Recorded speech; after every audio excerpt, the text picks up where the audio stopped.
Hello dear students, हम आज हमारा नेक्स्ट लेक्चर लेकर लेक्चर नंबर 4 यूनिट नंबर 4 कर रहे थे। हमने यूनिट्स पढ़ ली थी, एब्सोल्यूट और ग्रेविटेशनल यूनिट्स के बारे में स्टडी कर लिया था। आज हम स्टडी करेंगे nature of work done in various situation.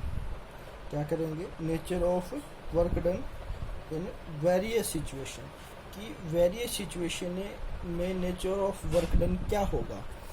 तो although above work done is a scalar quantity, जो अबव वर्क डन है वो एक स्केलर क्वांटिटी है और इट्स वैल्यू भी पॉजिटिव, नेगेटिव और जीरो। और उनकी जो वैल्यूज होंगी वो पॉजिटिव भी हो सकती है, नेगेटिव भी हो सकती है, जीरो हो सकती है। ठीक है, उन तीनों वैल्यूज के बारे में आज स्टडी करेंगे। तो फर्स्ट है पॉजिटिव वर्क। जब आपका वर्क डन पॉजिटिव हो, तो वर्क डन पॉजिटिव कब होगा बच्चों?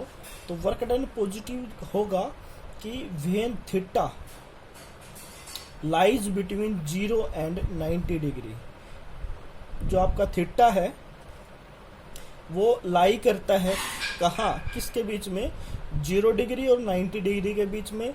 या ये कह सकते theta is acute angle, means theta की वैल्यू क्या हो? एक्यूट मीन्स क्या हो? एक्यूट एंगल हो, मीन्स थीटा की वैल्यू 90 डिग्री से कम हो, then cos theta will be positive. मैं आपको बताता हूँ कि थीटा की वैल्यू पॉजिटिव कब होगी।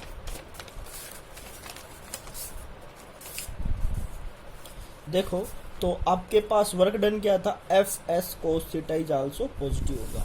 तो कैसे होगा? तो वर्क डन क्या आपके पास? F S cos theta. तो कोस थीटा की वैल्यू मान लिया 90 डिग्री है। ठीक है, अगर कोस थीटा बट 90 डिग्री से कम होना चाहिए। ठीक है ना, 90 डिग्री से कम होना चाहिए तो वैल्यू विल बी पॉजिटिव होगी। ठीक है, पॉजिटिव तो 90 पे भी होगी, पॉजिटिव तो 90 पे भी होगी, लेकिन वैल्यू क्या होगी? जीरो होगी। पॉजिटिव तो 90 पे भी होगी, कोस 90 जीरो होती है, लेकिन जीरो पॉजिटिव होगी। लेकिन वैल्यू लेनी है हमें 90 डिग्री से कम। कुछ भी ले लो आप, क्या वैल्यू होगी भी? 9 कोस 60 ले लिया। कोस 60 क्या होता है? 1/2। 1/2 क्या? 0.5। पॉजिटिव वैल्यू है ना, पॉजिटिव वैल्यू, बिल्कुल ठीक है। अब क्या है?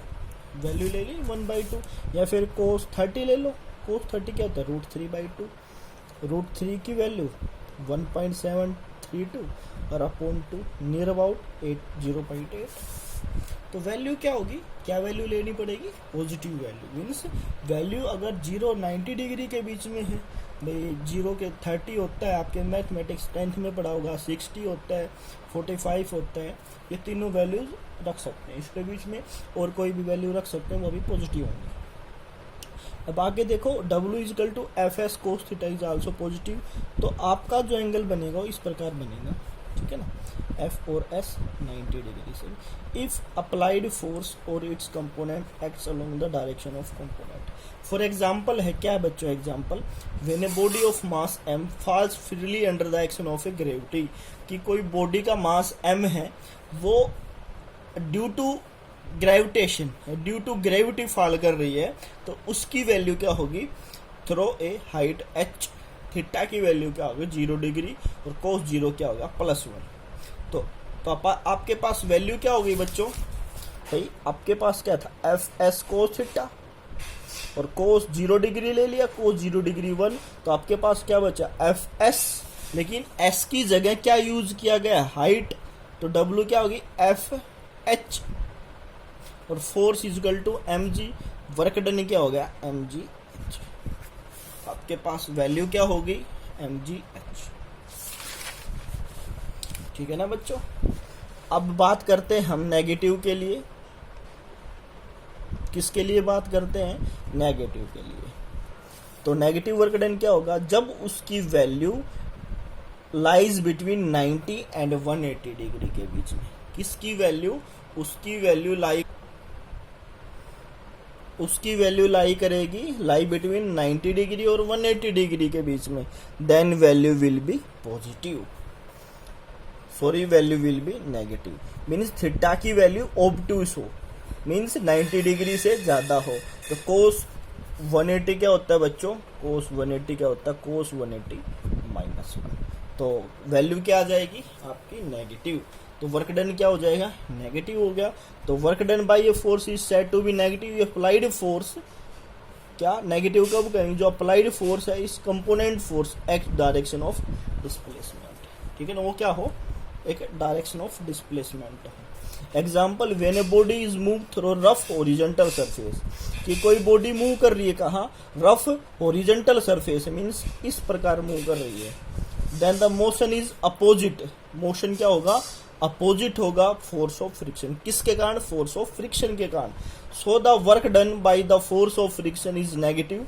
तो वर्क डन क्या होगा आपका, नेगेटिव डायरेक्शन में होगा, ठीक है ना। कोई रफ ओरिजेंटल सरफेस है और उसका जो मोशन होगा वो अपोजिट डायरेक्शन में होगा फोर्स ऑफ फ्रिक्शन के कारण, और जो वर्क डन होगा फोर्स ऑफ फ्रिक्शन का वो नेगेटिव हो जाएगा। तो वर्क डन भी नेगेटिव। लास्ट कंडीशन क्या है बच्चों, जीरो वर्क। जीरो वर्क क्या होगा, when the force of friction, sorry जो अप्लाइड फोर्स है, फोर्स ऑफ फ्रिक्शन निकल गया, अप्लाइड फोर्स एफ है और displacement S, both are zero हो, दोनों क्या हो, जीरो।